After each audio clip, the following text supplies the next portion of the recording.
Halo guys, welcome back lagi ke dalam live TikTok aku.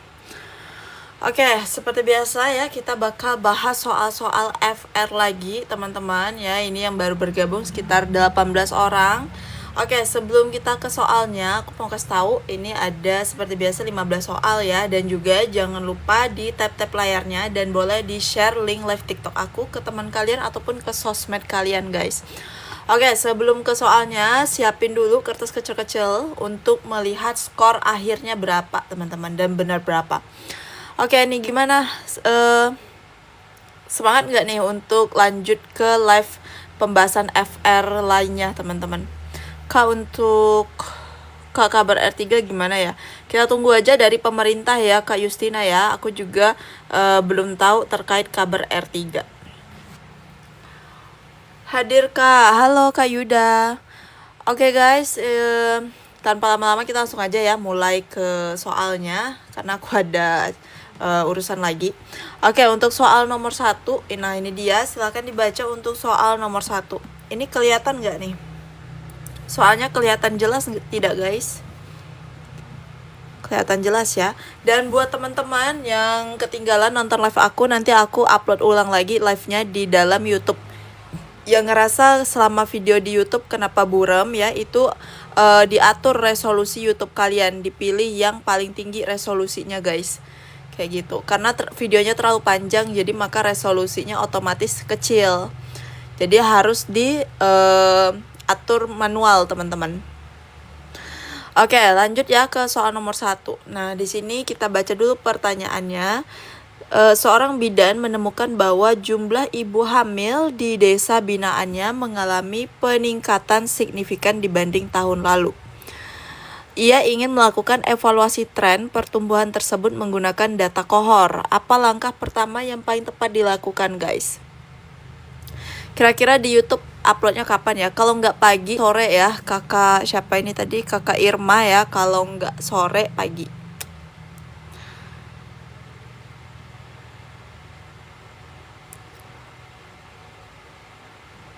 Oke, di sini soal nomor 1 ya, kata kuncinya dia ingin melakukan evaluasi tren pertumbuhan menggunakan data kohor. Jadi seorang bidan dia menemukan ya bahwa jumlah ibu hamil di desanya itu mengalami kenaikan dari tahun lalu, teman-teman, sehingga dia ingin melakukan evaluasi tren pertumbuhan menggunakan data kohor. Kira-kira langkah pertamanya apa? Di sini rata-rata jawabannya adalah yang A ya. Kita lihat nih, benar nggak? Kalau yang A itu membandingkan data kohor ibu hamil tahun ini dengan data kunjungan K1 tahun lalu. Oke, kemudian ada yang lain teman-teman selain A. Kalau yang B melihat jumlah ibu bersalin tahun lalu untuk jadikan pembanding. Kalau yang C mengevaluasi cakupan imunisasi bayi baru lahir tahun ini. Kemudian kalau yang D menyesuaikan data kohor dengan jumlah kematian ibu. Sedangkan yang E menganalisis data kohor ibu hamil dari tahun sebelumnya secara berurutan. Oke, jangan terkecoh ya guys ya. Oke, di sini jawabannya rata-rata A ya. Ada yang lain nggak selain A? Kak, live-nya tiap hari ya? Iya, Kakak Noy. Tergantung jadwal ya. Ini karena aku masih cuti ya, jadi aku punya banyak waktu buat live. Oke, ada yang B, ada yang A, ada yang E nih. Nah, jadi kata kuncinya dia ingin melakukan evaluasi tren pertumbuhan tersebut menggunakan data kohor, teman-teman. Nah, maka jawaban yang paling tepat itu adalah yang E. Menganalisis data kohor ibu hamil dari tahun sebelumnya secara berurutan. Sedangkan kalau yang A itu dia hanya membandingkan data kohor ibu hamil tahun ini dengan data K1 tahun lalu. Jadi nggak matching ya teman-teman ya. Sedangkan di soal permintaannya adalah evaluasi tren pertumbuhan menggunakan data kohor. Nah, jadi pembandingnya harus data kohor ibu hamil tahun lalu juga, teman-teman. Sedangkan kalau yang A itu dengan K1 tahun lalu. Jadi untuk soal nomor 1 ya jawabannya adalah yang E. Soal nomor 1 udah ada yang salah belum nih? Kita lanjut lagi ya ke soal nomor 2. Selamat buat teman-teman yang benar, dan yang masih salah gak apa-apa, dipelajari ulang lagi. Oke, lanjut ke soal nomor 2. Soal P3 itu banyak kecohannya ya teman-teman ya. Sama juga waktu aku tes SKB itu banyak banget pengecohnya. Nah lanjut ya ke soal nomor 2. Kak Tio baru bergabung Kak, welcome ya Kak Tio ya. Walaupun ketinggalan nanti aku upload ulang live-nya besok ya guys ya. Oke, lanjut ke soal nomor 2 guys, silahkan dibaca dulu. Untuk upload ulang YouTube-nya itu ada di YouTube aku, namanya Aulia Sakinah Putri. Kalian yang belum subscribe silahkan di subscribe dulu ya. Lanjut ke soal nomor 2 guys. Bidan Desa mencatat bahwa beberapa bayi tidak muncul dalam data kohor bayi baru lahir, meskipun sebelumnya ibu tercatat dalam kohor ibu hamil. Apa yang seharusnya dilakukan bidan untuk memastikan akurasi data kohor bayi? Nomor 1 tadi jawabannya apa Kak Putri? Kak Putri tadi untuk soal nomor 1 jawabannya adalah yang E ya.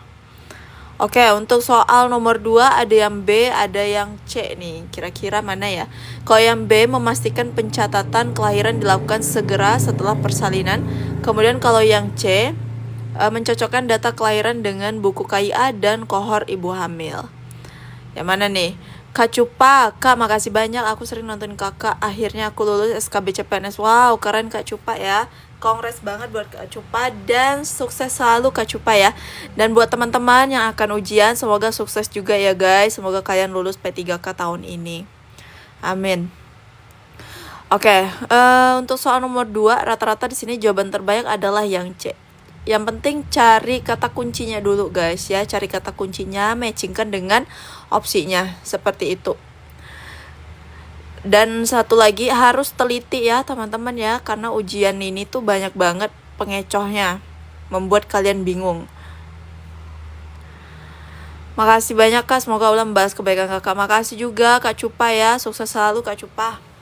Oke guys, soal nomor 2. Nah, kata kuncinya Bidan Desa mencatat bahwa beberapa bayi ya tidak muncul dalam data kohor bayi baru lahir.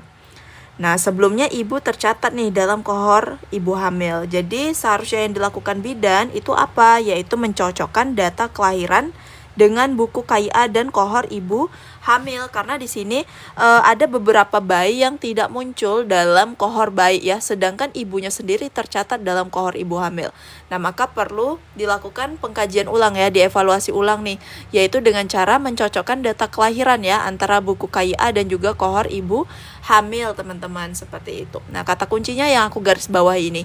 Jadi untuk soal nomor 2 jawabannya adalah yang C guys. Tadi ada yang B ya kalau nggak salah aku. Kalau yang B memastikan pencatatan kelahiran dilakukan segera setelah lahir.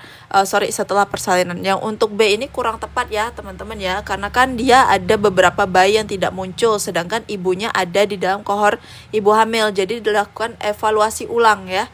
Yaitu pencocokan antara buku KIA dan kohor. Video lengkapnya ada di YouTube kakak. Untuk video live TikToknya ya, untuk video rekaman ulangnya itu bakal aku upload di YouTube kakak Gita. Oke, next lanjut ya ke soal nomor 3. Selamat buat teman-teman yang masih benar lagi. Semoga benar semua ya malam ini guys. Lanjut lagi ke soal selanjutnya ini, soal nomor 3. Silahkan dibaca guys. Dalam kegiatan supervisi ditemukan bahwa bidan hanya mencatat bayi dalam kohor yang datang ke posyandu. Apa implikasi dari praktek tersebut terhadap data kohor? Oke, apa nih? Aku sambil minum ya karena aku haus banget, panas banget di sini, guys. Kak, belum SS.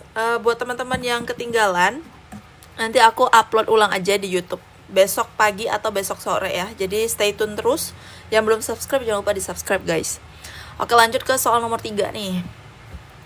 Jawaban terbanyak adalah yang C ya. C itu data menjadi bias karena tidak mencerminkan seluruh populasi sasaran. Oke, nah kata kuncinya kita cari dulu ya. Nah, kata kuncinya bidan ya. Bidan hanya mencatat bayi dalam kohor yang datang ke posyandu. Nah, itu kata kuncinya. Bidan hanya mencatat bayi dalam kohor yang datang ke posyandu aja. Nah, sedangkan berarti secara kasarnya kalau bayi yang tidak ke posyandu itu tidak dicatat ya. Nah, itu bisa menyebabkan datanya jadi bias teman-teman ya, karena tidak mencerminkan seluruh populasi sasaran. Nah sedangkan kohor itu harus ada cakupan, sasaran dan semuanya ya teman-teman, tidak hanya yang datang ke posyandu saja seperti itu. Jadi untuk soal nomor 3 jawabannya itu adalah yang C. Kalau hanya mencatat yang datang ke posyandu aja nanti datanya jadi salah, jadi bias ya teman-teman ya, tidak tepat. Nah, jadi untuk soal nomor 3, benar sekali jawabannya adalah yang C. Kalau yang B, data kohor tetap valid karena hanya mencakup yang aktif memanfaatkan layanan. Yang B itu kurang tepat ya. Jadi kalau berbicara kohor itu, dia harus ada sasaran juga, cakupan ya teman-teman, supaya datanya itu tidak bias. Harus ada sasaran, populasi sasaran itu teman-teman. Ya, jadi kan ada tuh kita menghitung sasaran ya teman-teman ya, menghitung sasaran, kemudian menghitung cakupan, seperti itu. Nah, jadi untuk soal nomor 3 jawabannya tuh adalah yang C. Next lagi ke soal nomor 4 teman-teman. Nah, nomor 4 ini terkait kegawat daruratan maternal. Ini sering juga keluar waktu ujian ya, mau UKOM, mau P3K, mau SKB, pasti selalu ada soal-soal ini teman-teman, terkait kegawat daruratan maternal.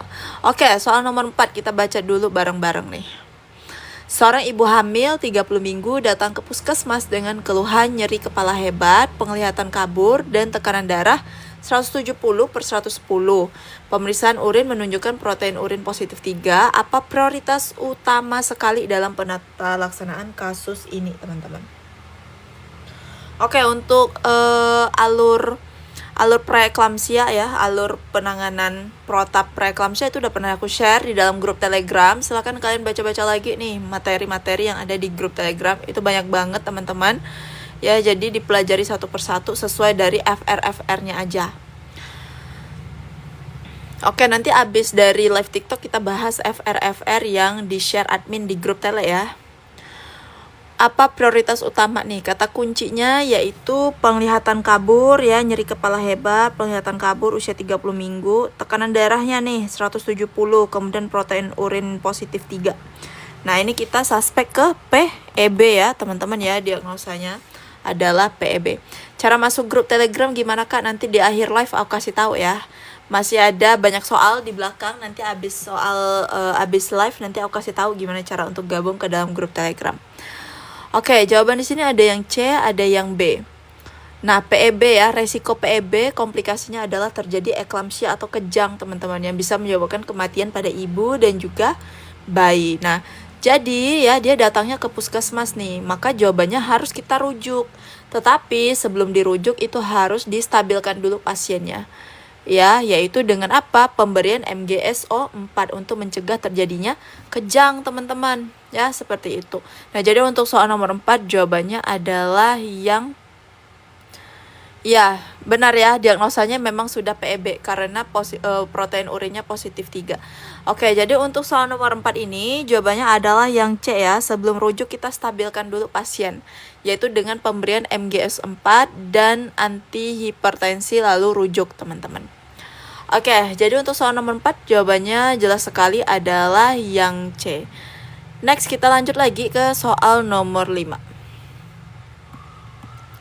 Tryout-nya saja adakah atau harus masuk di grup Tele dulu? Untuk di grup Tele sendiri itu ada tryout juga, tetapi tryout-nya khusus soal-soal bidan. Nah, kalau kalian mau tryout yang ada soal Mansos 1-nya itu di tryout Sobat P3K. Tergantung kalian, tapi kalau untuk tryout Sobat P3K itu tidak bisa bergabung ke dalam grup Telegram ya, teman-teman ya. Oke, lanjut ke soal nomor 5. Seorang ibu nifas hari kedua mengeluh pusing, lemas, dan perdarahan terus-menerus. Nah, tekanan darah 9/6, nadi 120 kali per menit tanpa pucat. Apa langkah pertama yang harus dilakukan oleh bidan, teman-teman? Nah, apa nih harus dilakukan oleh bidan langkah pertama? Jadi, ibu nifas ya, keluhannya pusing, lemas, perdarahan terus-menerus hari kedua ya. Nah, ini terjadi yang namanya HPP sekunder ya, teman-teman ya, perdarahan postpartum sekunder, karena terjadi pada hari kedua nih. Nah, langkah pertama sekali sebelum dirujuk itu harus distabilkan dulu pasiennya ya. Untuk stabilisasi pasien itu bisa dengan infus atau oksigen tergantung dari kebutuhan pasiennya. Seperti itu. Nah, karena ini dia mengalami perdarahan terus-menerus, kita takut dia shock ya, shock hipovolemik ya teman-teman, atau shock hemoragik ya teman-teman. Nah, maka kita harus rehidrasi terlebih dahulu sebelum rujuk teman-teman, yaitu dengan memasang infus dan memberikan cairan RL cepat ya untuk mengganti darah yang sudah keluar terus-menerus itu ya. Jadi untuk soal nomor 5 jawabannya adalah yang B. Jadi untuk langkah stabilisasi itu bisa dengan infus atau oksigen ya, tapi tergantung dari pasiennya. Nah, karena di sini dia mengalami perdarahan terus-menerus, maka yang pertama sekali itu adalah pasang infus ya, teman-teman ya. Kalau ditambah lagi dia dengan anemia, itu harus ditambah juga dengan pemasangan oksigen. Oke, next lanjut lagi ke soal nomor 6. Dari 5 soal ini ada yang masih benar semua nggak? Coba komen-komen di kolom komentar guys, aku mau tahu. Kita next ya ke soal nomor 6. Oke, soal nomor 6 silahkan dibaca dulu teman-teman. Aku benar semua kak, keren kali ya, salah satu kak. Oke, ini ada yang salah 2. Oke, nggak apa-apa teman-teman, yang salah nanti dipelajari lagi ya. Dan yang betul semua, kongres buat kalian, semoga nanti dimudahin waktu ujian. Begitu juga yang masih salah, semoga nanti waktu ujian dipermudahkan juga untuk menjawab teman-teman. Oke, semangat guys, jangan berkecil hati walaupun masih banyak salahnya, kita belajar lagi ya.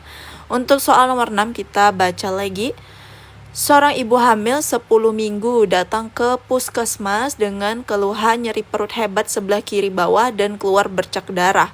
Tekanan darah 90/60 ya, nadinya 110 kali per menit. Pemeriksaan menunjukkan perut tegang, nyeri tekan hebat dan tanda-tanda iritasi peritoneum. Apa diagnosis dan tindakan awal teman-teman? Kita lihat kata kuncinya ada hamilnya 10 minggu ya. Keluhannya nyeri perut hebat sebelah kiri bawah, kemudian keluar bercak darah ya. Kemudian nih tekanan darahnya 90/60, nadinya mulai ningkat ya, tanda-tanda shock teman-teman. Kemudian perutnya tegang ya, perutnya tegang, nyeri tekan hebat. Ada tanda-tanda iritasi peritoneum ya, di bagian perut bawahnya itu nyeri. Oke, diagnosanya itu kita curiga ke KET. Nah, tapi perlu dilakukan USG ya untuk lebih jelas. Tapi sepemandangan kita ya teman-teman ya, dilihat dari ciri-ciri ataupun gejala-gejala yang dialami pasien, itu kita mengarah ke KET teman-teman, yaitu kehamilan ektopik terganggu atau di luar rahim ya, di luar uterus. Nah, kalau udah KET karena dia datangnya ke puskesmas, maka kita lakukan rujuk teman-teman setelah distabilkan terlebih dahulu. Nah, jadi untuk soal nomor 6 jawabannya adalah yang B. Tapi kalau misalnya dia datang ke rumah sakit ya, itu kita harus kolaborasi dengan Obgyn ya, seperti itu. Nah, jadi untuk soal nomor 6 jawabannya adalah yang B.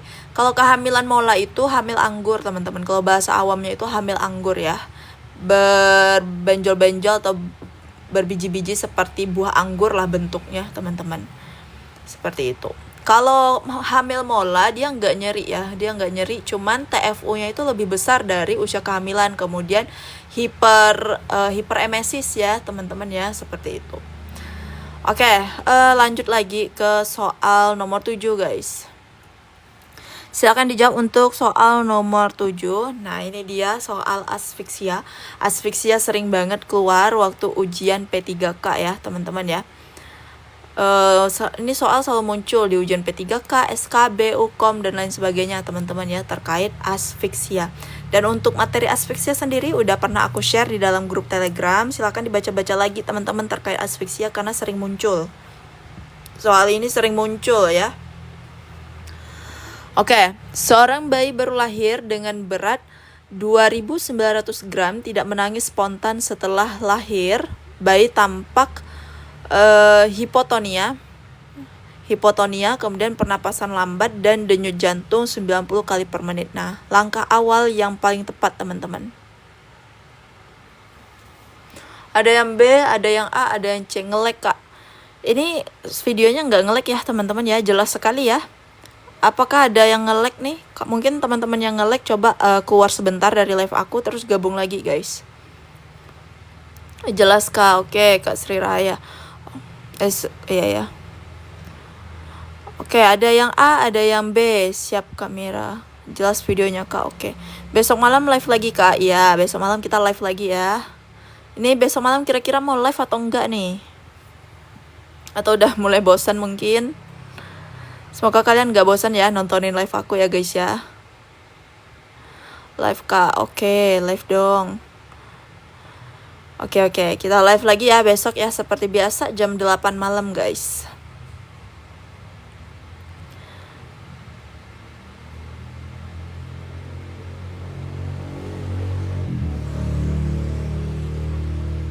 Kak, bagi FR yang sudah ujian di live nggak?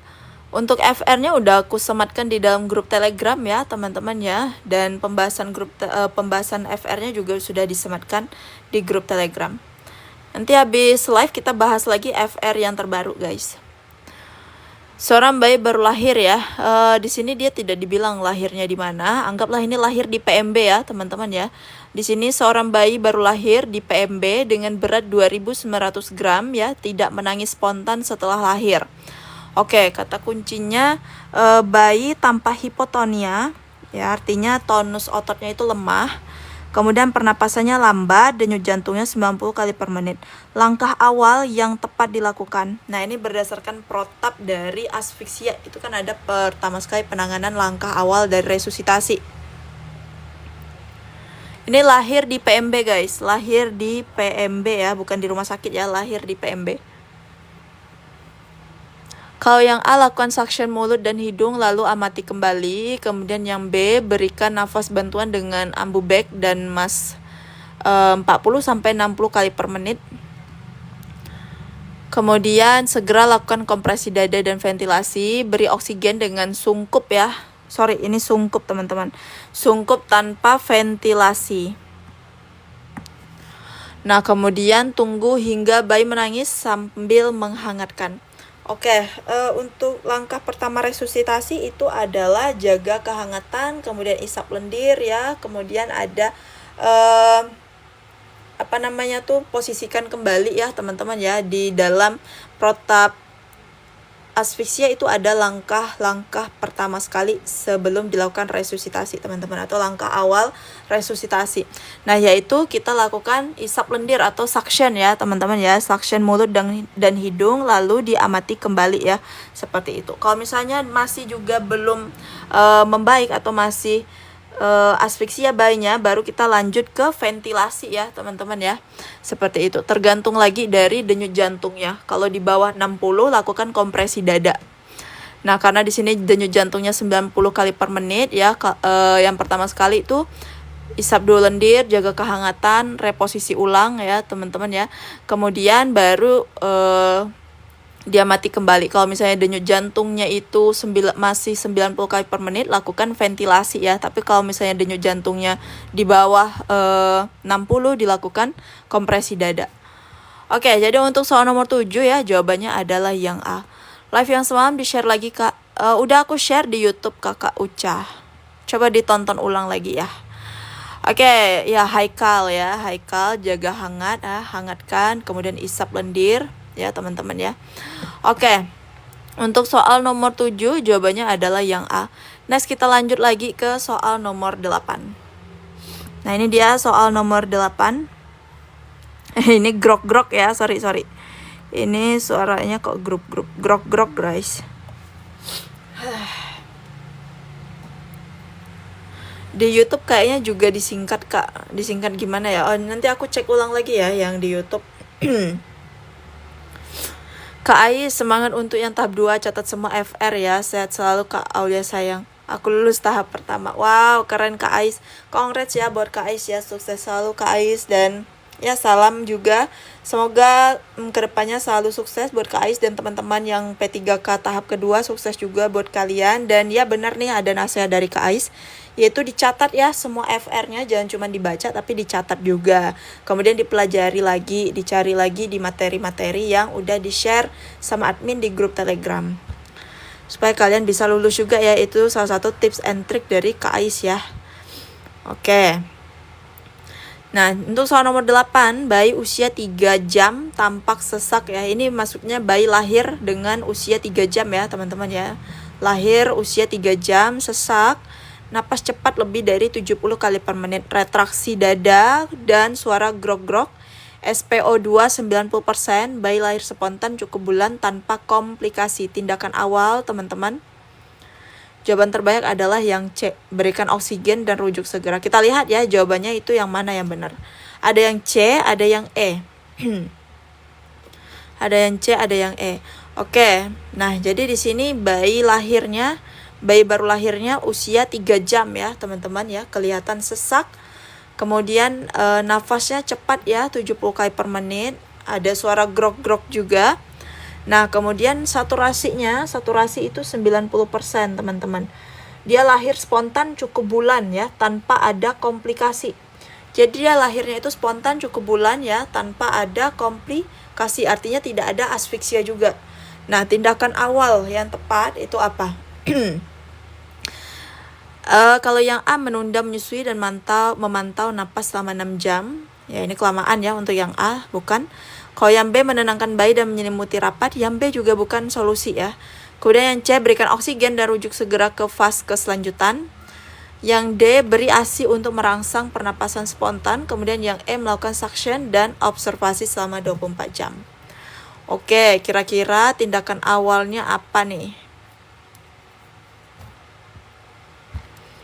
Ada retraksi dada ya di sini ya teman-teman ya. Ada retraksi dada. Kemudian ada suara grok-grok juga. Nah, jadi langkah yang paling tepat itu adalah berikan oksigen ya, teman-teman ya. Karena kenapa diberikan oksigen di sini SPO2-nya tercatat 90%, artinya kadar saturasi oksigennya itu kurang, makanya dia sesak ya, teman-teman ya. Nah, jadi diberikan oksigen, setelah itu rujuk segera ke fasilitas lanjutan, teman-teman. Jadi untuk soal nomor 8 jawabannya adalah yang C. Oke, lanjut ya ke soal nomor 9 guys. Lanjut ke soal nomor 9. Silahkan dibaca untuk soal nomor 9. Kak Fira Rasya FR dari kakak masuk semua pas ujian tapi memang belum rezeki kak. Semangat ya Kak Fira ya, dan juga semoga kedepannya sukses selalu ya Kak Fira ya. Semoga nanti kalau misalnya ada pembukaan semoga lulus juga ya Kak Fira Rasya. Dan buat teman-teman yang belum ujian ya, sekali lagi aku ingetin FR yang udah di share itu dibaca ulang, dicatat ulang lagi ya teman-teman, diingat-ingat. Kemudian dimatchingkan dengan materi ya teman-teman ya, seperti itu. Dan buat Kak Fira semangat selalu ya Kak Fira ya, jangan bersedih, nggak apa-apa. Oke. Gimana cara masuk grup? Nanti di akhir live ya aku kasih tahu untuk masuk grup gimana. Lanjut ke soal nomor 9. Seorang bayi usia 1 hari tiba-tiba mengalami kejang dan tampak cyanosis. Ibunya melaporkan bahwa bayi belum menyusu sejak lahir. Apa penyebab kegawat daruratan yang paling mungkin dan tindakan awal? Kak, harus nilai tertinggi berapa ya? Pokoknya harus setinggi-tingginya guys ya, karena lawan kita nggak tahu juga nih. Kalau cuman ngandelin pas-pas passing grade, kita nggak tahu lawan kita pasti, siapa tahu lawan kita itu lebih dari passing grade. Nah, jadi harus setinggi-tingginya guys pokoknya. Jangan patokan sama passing grade ya guys, jangan. Yang penting harus setinggi-tingginya, karena lawan kita itu pasti nilainya bisa di atas dari passing grade. Oke, soal nomor 9. Nah, ini bayinya mengalami kejang dan tampak cyanosis ya. Ibunya mengatakan bayi belum menyusu ya, bayi belum menyusu sejak lahir. Bayinya usia 1 hari. Dia belum ada menyusu sejak lahir, kemudian dia kejang. Kemudian ada cyanosis. Kira-kira penyebab dari kejang dan cyanosisnya itu karena apa? Kalau yang A, infeksi berat ya, beri antibiotik. Kemudian yang B, hipoglikemi, ukur gula darah dan beri glukosa. C, hipotermi dan melakukan skin to skin contact. Kemudian yang D, asfiksia, lanjut dan segera berikan ventilasi. Kemudian kalau yang E, kelainan jantung bawaan dan rujuk ke RS jantung. Mana nih kira-kira? Penyebab kejang dan tampak di sini bayinya kejang dan cyanosis ya. Kemudian bayinya juga belum menyusu sejak lahir. Nah, apa nih penyebab kegawat daruratannya kira-kira teman-teman? Dan tindakan awal. Nah, jadi untuk soal nomor 9 ya, jawabannya adalah yang B ya. Kita suspek ke hipoglikemi. Jadi hipoglikemi kalau dia terlalu hipo ya teman-teman, ditambah lagi dia belum menyusu sejak lahir, itu kemungkinan kita curiganya bayi mengalami hipoglikemi. Nah, hipoglikemi itu gejalanya bisa kejang ya, kejang, sianosis. Jadi untuk memastikan lebih lanjut itu perlu diukur ya, tindakan awalnya ukur dulu, cek GDS-nya ya, cek gula darah. Kemudian kalau memang terjadi hipoglikemi baru berikan cairan dextrose seperti itu. Jadi untuk soal nomor 9 jawabannya adalah yang B. Jaringan parah ya Kak, tersendat-sendat. Pastikan jaringan kalian aman ya guys ya. Dan kalau misalnya tersendat, coba keluar dulu dari live aku terus gabung lagi guys. Untuk gabung ke dalam grup Telegram ya, silahkan ditonton sampai akhir. Nanti di akhir aku kasih tahu gimana cara untuk gabung. Oke, lanjut ke soal nomor 10. Nah, ini dia soal nomor 10 ya. Live malam ini diupload kapan Kak? Besok Kakak. Kalau upload live malam ini diuploadnya besok ya, antara besok pagi atau besok sore. Pokoknya ditunggu aja dan subscribe ya, biar dan nyalakan lonceng notifikasinya biar kalian gak ketinggalan video terbaru dari aku. Oke, lanjut ke soal nomor 10. Kak, live-nya jadwalnya kapan aja? Tergantung jadwal ya, tapi karena aku lagi cuti tahunan ini, makanya live-nya bisa tiap hari guys, karena banyak waktu. Lanjut ke soal nomor 10. Ini untuk D3 Kak, D3 apa profesi Kak? Untuk D3 dan profesi itu kisi-kisinya sama aja ya. Soalnya kurang lebih juga sama aja. Anak usia 7 bulan di bawah sorry, suara aku mulai habis nih. Anak usia 7 bulan dibawa ke puskesmas dengan keluhan diare sejak 3 hari yang lalu. Nah, hasil pemeriksaan mata cekung, anak gelisah, cubitan kulit perut kembali lambat, masih bisa minum dengan lahap. Bagaimana klasifikasi derajat dehidrasi dan tindakan yang paling sesuai? Nah, ini diare itu sering banget keluar waktu ujian ya. Jadi diare, pneumonia, kemudian apa lagi ya? Ya dan lain sebagainya itu sering banget keluar ya. Biasanya yang paling banyak keluar itu iterik, asfiksia, diare, pneumonia itu sering banget keluar terkait MTBS. Nah, jadi MTBS-nya itu dibaca-baca lagi teman-teman. Untuk materi MTBS itu udah pernah di-share di dalam grup Telegram ya, bagian MTBS itu. Kemudian juga ada terapi-terapinya apa aja itu udah di-share juga di grup Telegram sesuai dengan MTBS ya, teman-teman ya. Oke, nah di sini kata kuncinya anak usia 7 bulan ya. Keluhannya diare, mata cekung ya, kemudian anaknya gelisah, cubitan kulit perut kembali lambat. Nah, masih bisa minum dengan lahap. Oke, jadi di sini dia mengalami dehidrasi. Nah, tapi kategori dehidrasinya ada dehidrasi ringan sedang, teman-teman. Dehidrasi ringan sedang.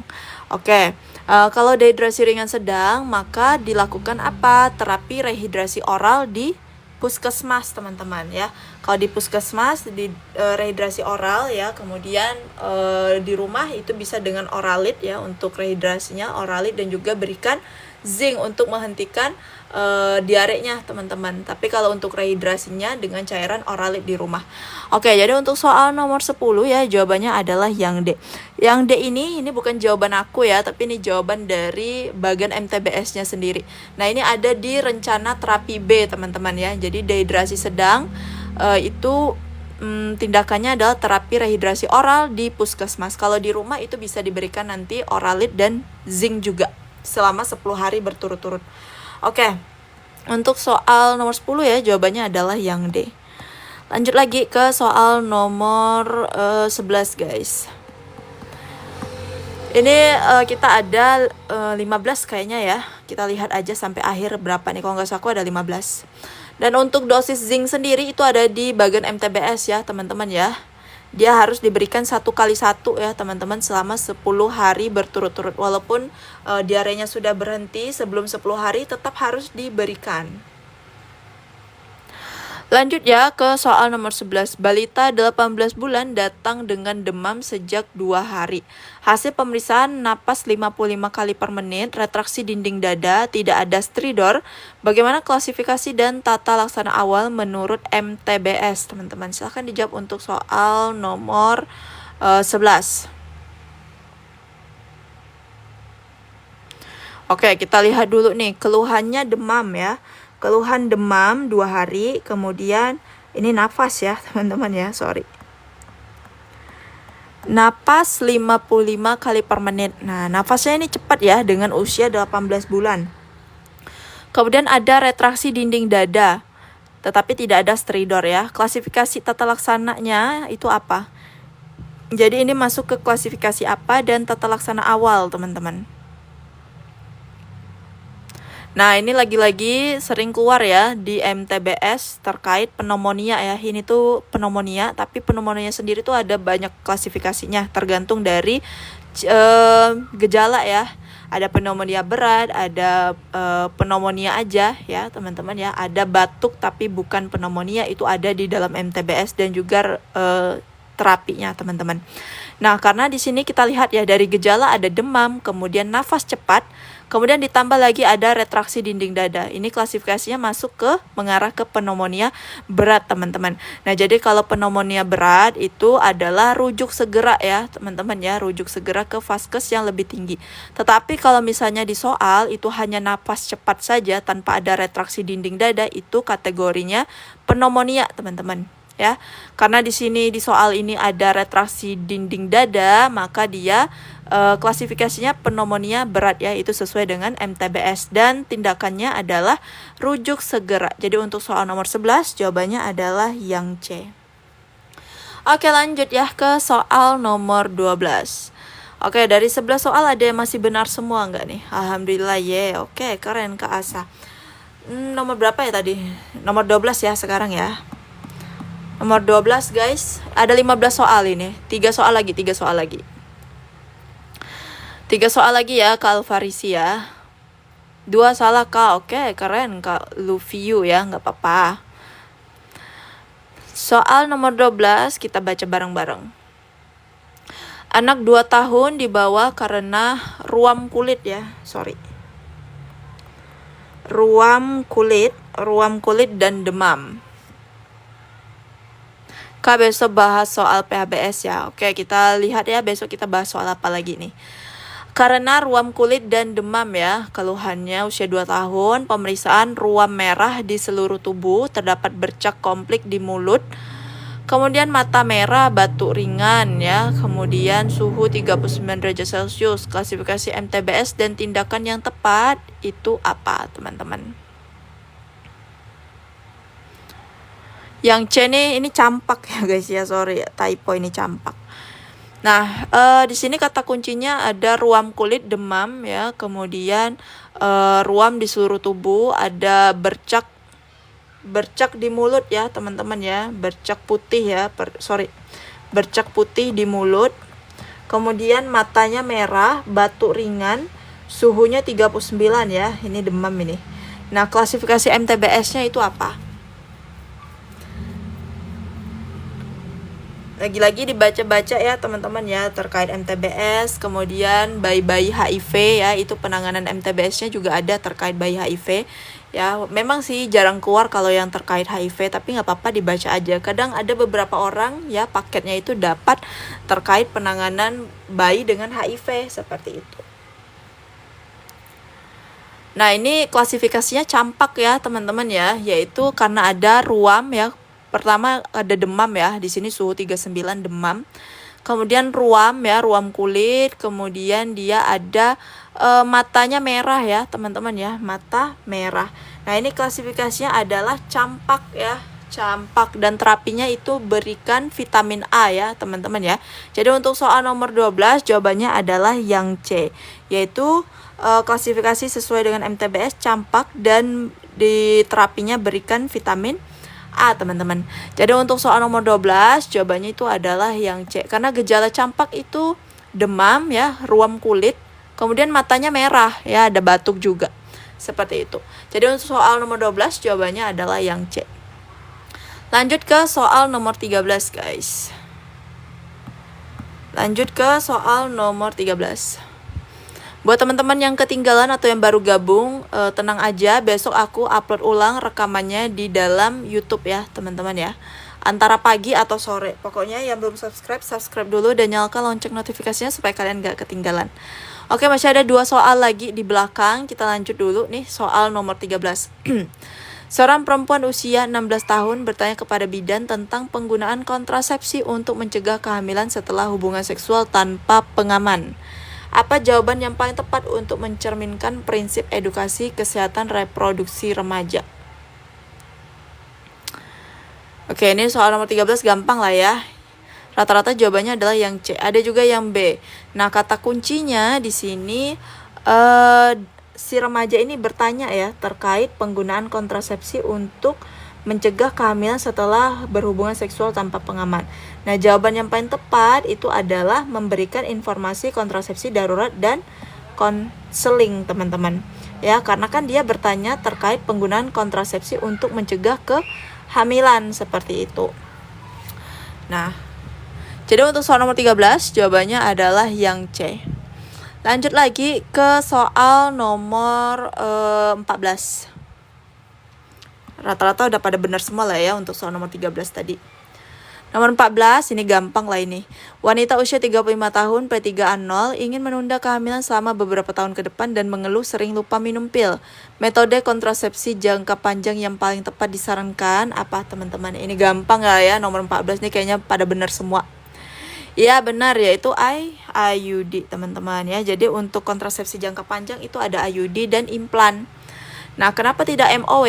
Karena dia kata kuncinya masih ingin menunda kehamilan, artinya dia mau hamil lagi kayak gitu. Sedangkan di MOW itu kan kalau pasiennya nggak mau hamil lagi kayak gitu ya. Jadi untuk soal nomor 14 jawabannya adalah yang E. Lanjut lagi ke soal yang terakhir nih, soal nomor 15. Sorry guys. Oh, malam ini ada 16 soal ya. Kelebihan berarti, kelebihan 1, nggak apa-apa lah, soal bonus. Oke, lanjut ke soal nomor 15. Seorang remaja laki-laki ya bertanya kepada bidan mengenai pentingnya pendidikan kesehatan reproduksi di sekolah. Apa alasan paling tepat untuk menjawab bahwa edukasi ini penting? Kemarin kurang 1 sih Kak. Iya, malam ini kelebihan 1 ya, nggak apa-apa lah ya. Ini menutupi soal yang semalam kurang itu. Oke, lanjut guys, soal nomor 15.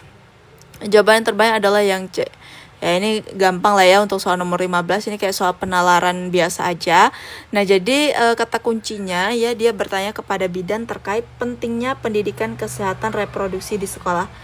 Nah, jadi yang bisa kita jawab itu adalah kenapa konseling terkait kesehatan reproduksi di sekolah itu penting. Itu adalah untuk membuat keputusan sehat dan bertanggung jawab ya teman-teman ya, supaya terbebas juga dari seks bebas seperti itu. Jadi untuk soal nomor 15 jawabannya adalah yang C.